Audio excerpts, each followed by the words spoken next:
Assalamualaikum warahmatullahi wabarakatuh.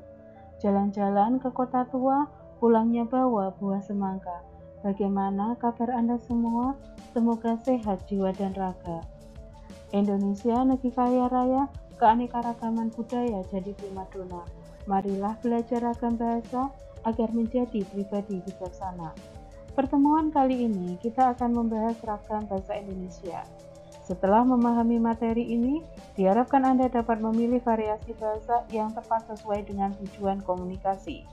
Dengan begitu, Anda akan menjadi pribadi yang santun dan bijaksana.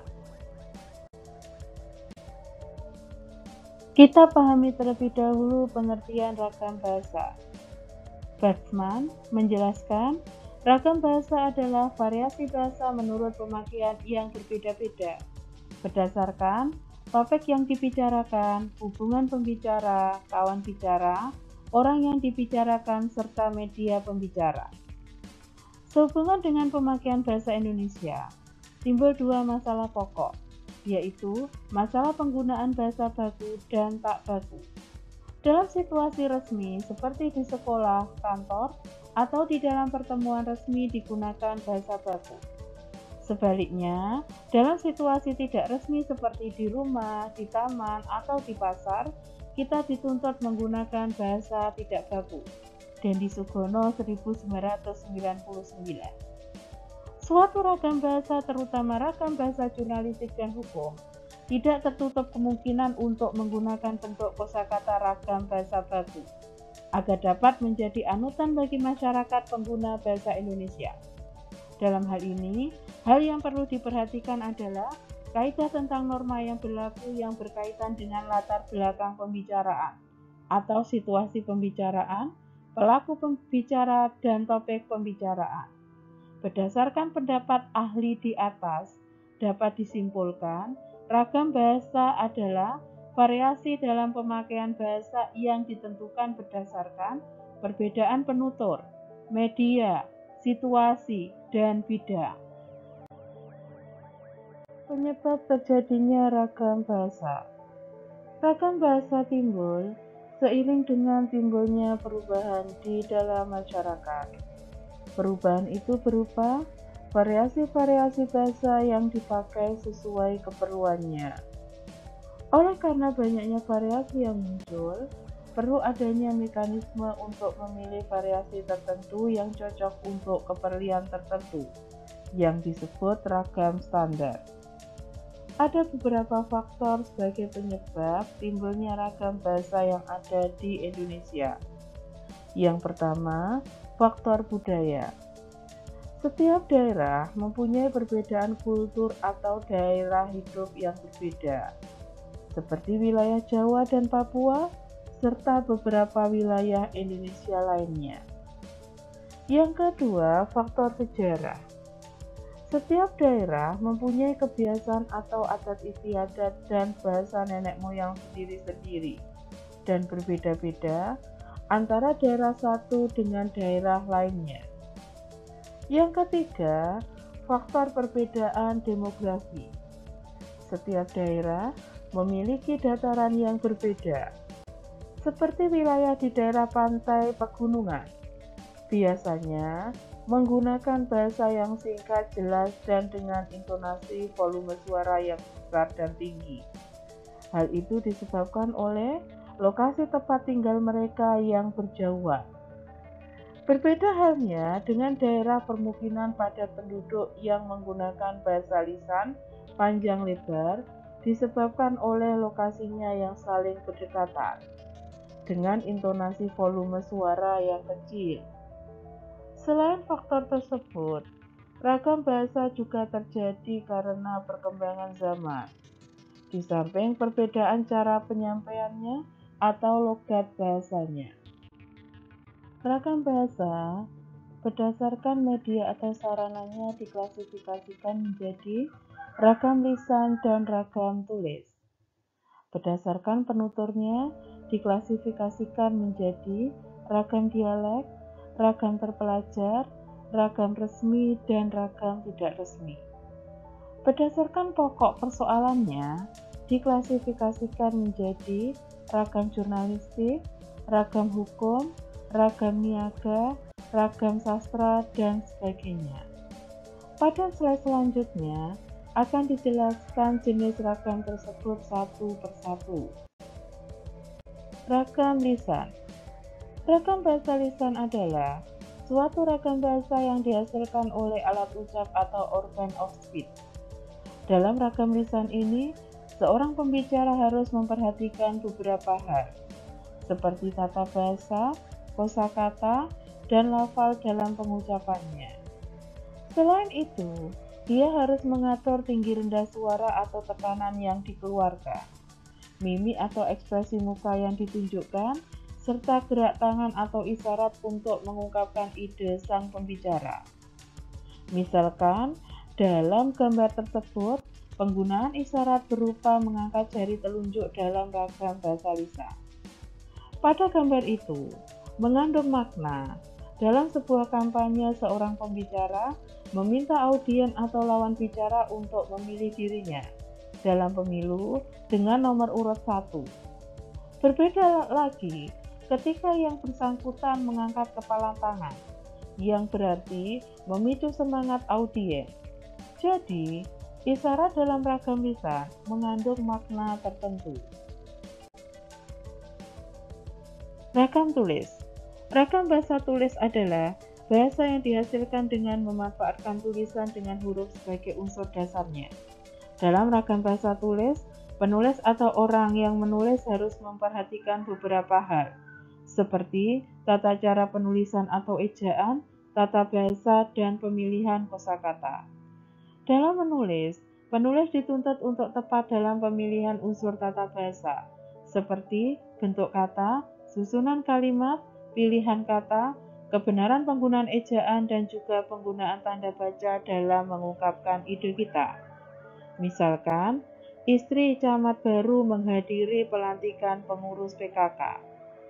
Kalimat ini ambigu karena tidak ada tanda baca yang digunakan. Kata baru pada kalimat tersebut mengacu pada dua hal, yaitu istri Pak Camat yang baru atau camatnya yang baru.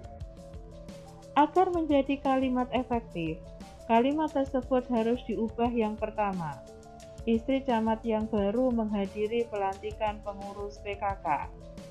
Kalimat tersebut mengacu pada makna Pak Camat menikah lagi sehingga memiliki istri baru.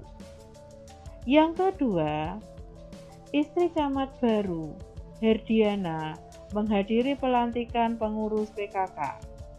Kalimat tersebut mengandung makna Pak Camat yang baru dilantik memiliki istri yang bernama Herdiana yang turut menghadiri pelantikan pengurus PKK. Berdasarkan kalimat di atas, ditemukan dalam ragam tulis unsur-unsur bahasa harus diperhatikan, seperti ejaan, susunan kalimat, tanda baca, pemilihan kata, dan sebagainya, karena hal itu akan menentukan terhadap makna sebuah kalimat. Klasifikasi ragam lisan dan tulis. Ragam lisan diklasifikasikan menjadi dua, yaitu ragam bahasa baku berupa ceramah dan pidato, ragam bahasa tidak baku berupa percakapan dengan teman, belanja ke pasar. Ragam bahasa tulis diklasifikasikan untuk baku, laporan penelitian, dan artikel, sedangkan tidak baku seperti SMS ataupun WhatsApp dengan bahasa gaul. Perbedaan ragam lisan dan tulisan. Ragam lisan ada lawan bicara yang mendengarkan, sedangkan pada ragam tulis tidak memerlukan lawan bicara. Yang kedua, unsur-unsur fungsi gramatikal. Pada ragam lisan, subjek, predikat, objek tidak selalu dinyatakan dengan kata-kata, tetapi bisa dengan menggunakan gerak atau mimik. Sedangkan pada ragam tulisan, fungsi-fungsi gramatikal seperti subjek, predikat, objek harus dinyatakan secara eksplisit atau langsung. Yang ketiga, terikat dengan situasi, kondisi, ruang, dan waktu untuk ragam lisan, sedangkan pada ragam tulisan tidak terikat oleh situasi, kondisi, ruang, dan waktu. Yang keempat, pada ragam lisan diksi tidak cermat, sedangkan pada ragam tulisan diksi harus cermat. Yang kelima, makna yang dipengaruhi oleh tinggi rendah, panjang pendek, nada, suara, atau intonasi pada ragam lisan. Sedangkan pada ragam tulis, makna ditentukan terutama oleh pemakai, keunggulan dan kelemahan ragam lisan. Dari cara berkomunikasi, contoh produk komunikasi lisan diantaranya berbicara, berpidato, berdiskusi, dan mempresentasikan sesuatu. Ragam lisan memiliki keunggulan diantaranya dapat disesuaikan dengan situasi. Faktor efisiensi karena bisa langsung disampaikan. Yang ketiga, faktor kejelasan karena kalau ada yang tidak jelas bisa langsung ditanyakan. Yang keempat, faktor kecepatan. Yang kelima, lebih bebas bentuknya karena faktor situasi yang memperjelas pengertian bahasa yang dituturkan oleh penutur. Yang keenam, penggunaan bahasa lisan bisa berdasarkan pengetahuan penafsiran dari informasi visual dan kognitif sang penutur. Sedangkan ragam lisan memiliki kelemahan diantaranya, bahasa lisan berisi beberapa kalimat yang tidak lengkap, bahkan terdapat frase-frase sederhana. Yang kedua, penutur sering mengulangi beberapa kalimat. Hal itu bertujuan untuk memperjelas gagasan yang disampaikan. Yang ketiga, tidak semua orang bisa melafalkan bahasa lisan dengan benar. Yang keempat, aturan-aturan bahasa yang dilakukan tidak formal. Keunggulan dan kelemahan ragam tulisan. Dari cara berkomunikasi, contoh produk komunikasi tertulis diantaranya menulis surat, menulis laporan, menulis artikel, dan menulis makalah.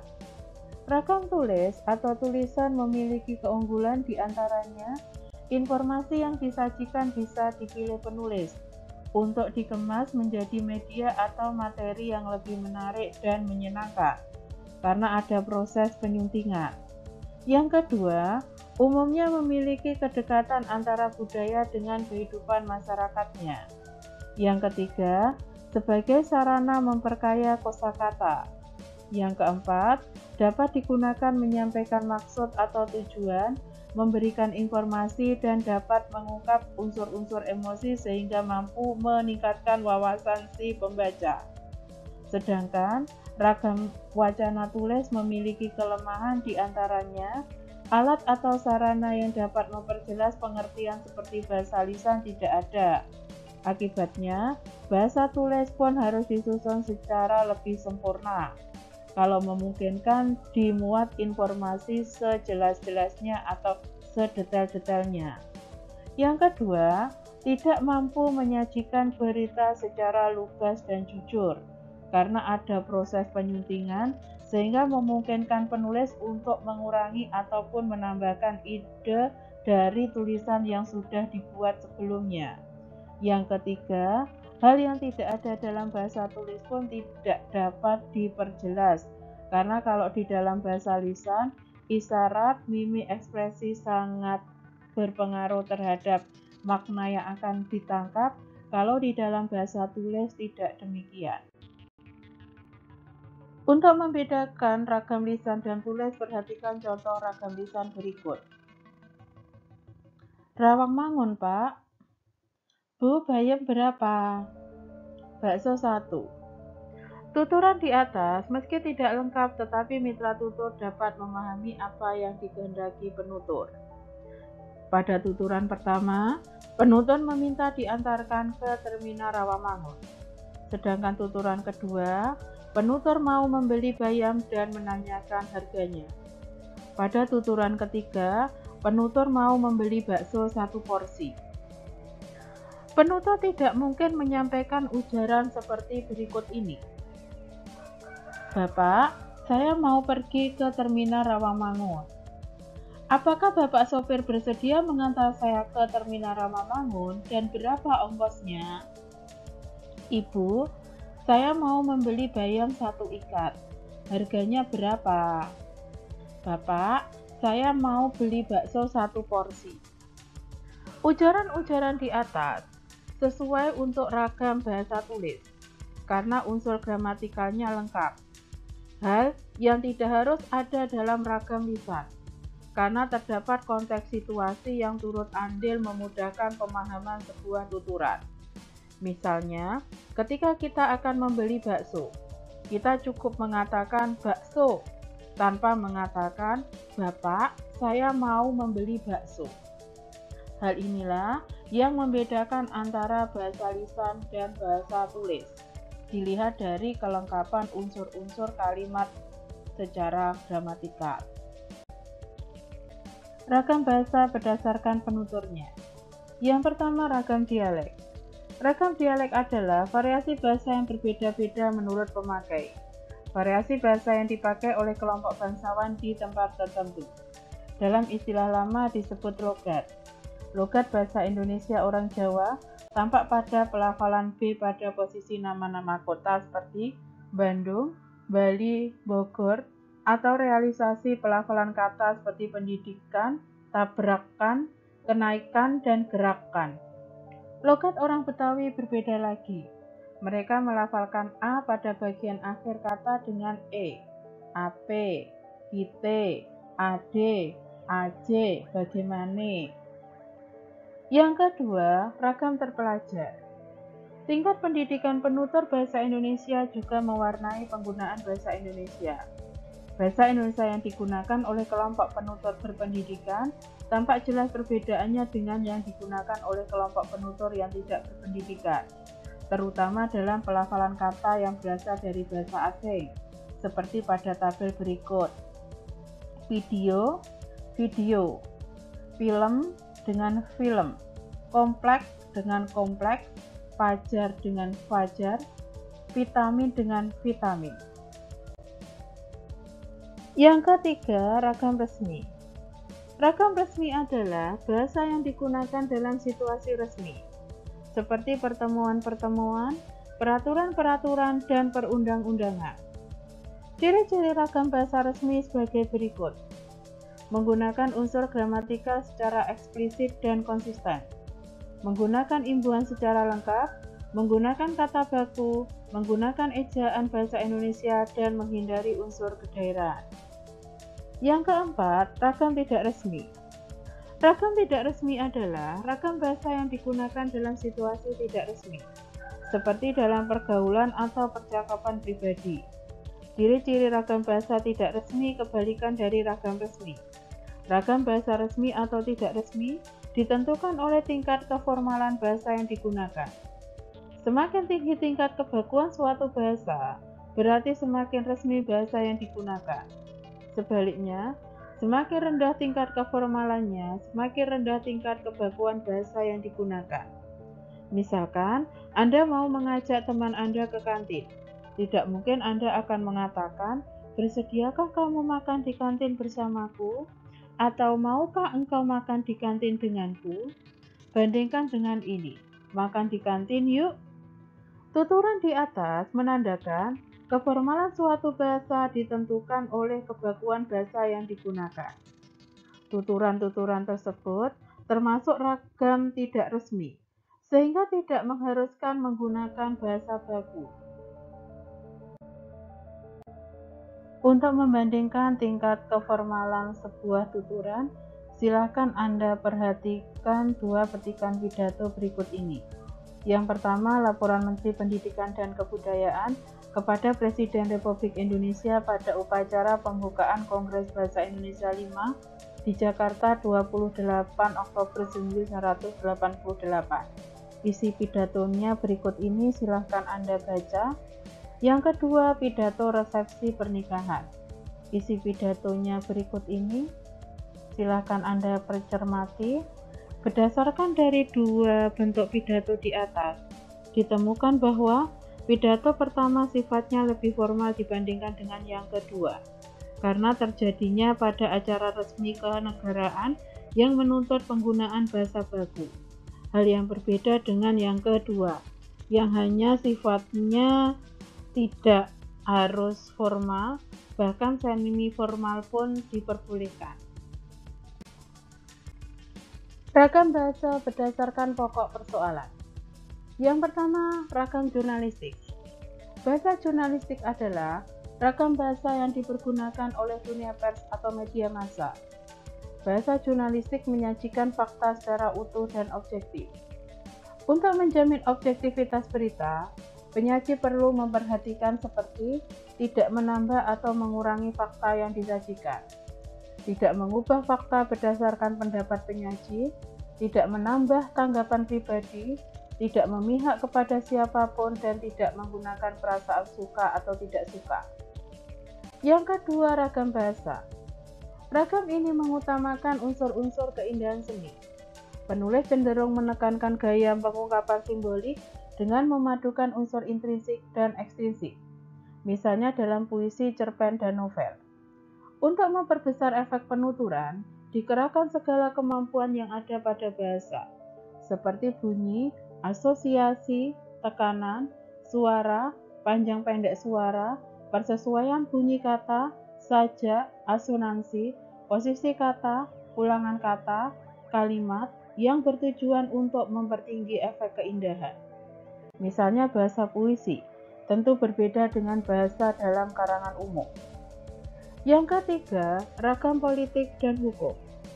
Bahasa politik berisi kebijakan yang dibuat penguasa dalam rangka menata dan mengatur kehidupan masyarakat. Dengan sendirinya, penguasa merupakan salah satu sumber penutur bahasa yang mempunyai pengaruh yang besar dalam perkembangan bahasa di masyarakat. Salah satu ciri khas bahasa hukum adalah penggunaan kalimat yang panjang dengan pola kalimat luas. Hal itu dipengaruhi oleh sangat sulit menggunakan kalimat pendek dalam bahasa hukum. Karena dalam bahasa hukum, kejelasan norma-norma dan aturan terkadang membutuhkan penjelasan panjang lebar, jelas kriterianya, keadaan, serta situasi yang dimaksud.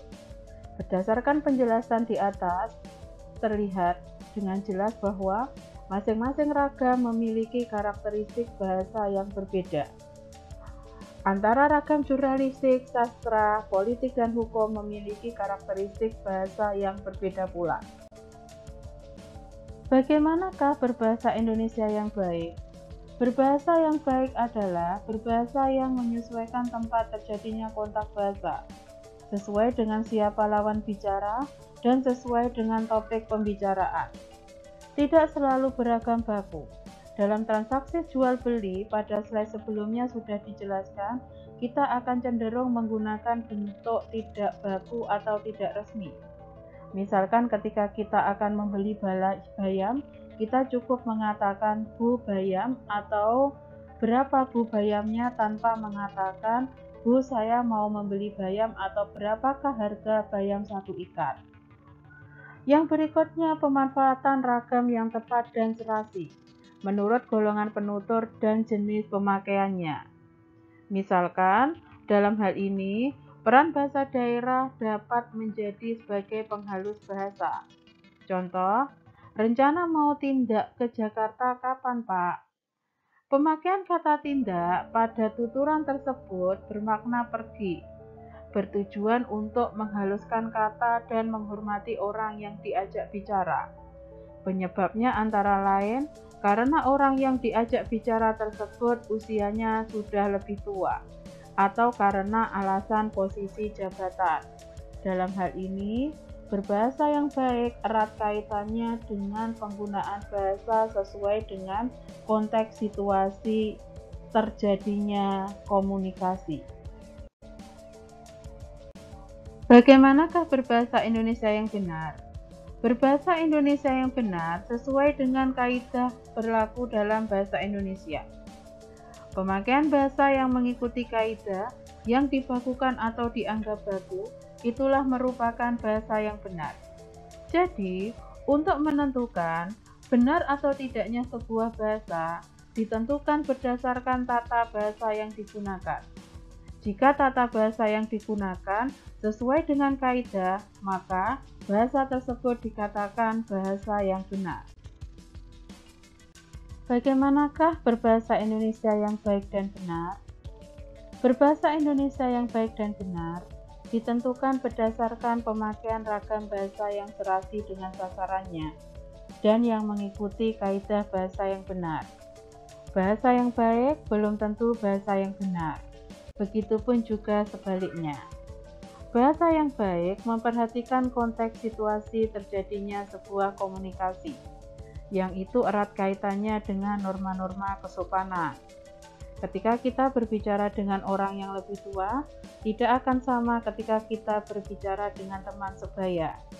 Sedangkan bahasa yang benar sesuai dengan kaidah bahasa Indonesia, yang ditentukan berdasarkan unsur gramatikal sebuah tuturan atau kalimat. Karena godaan si tampan rupa, maka terayu putih mahkota.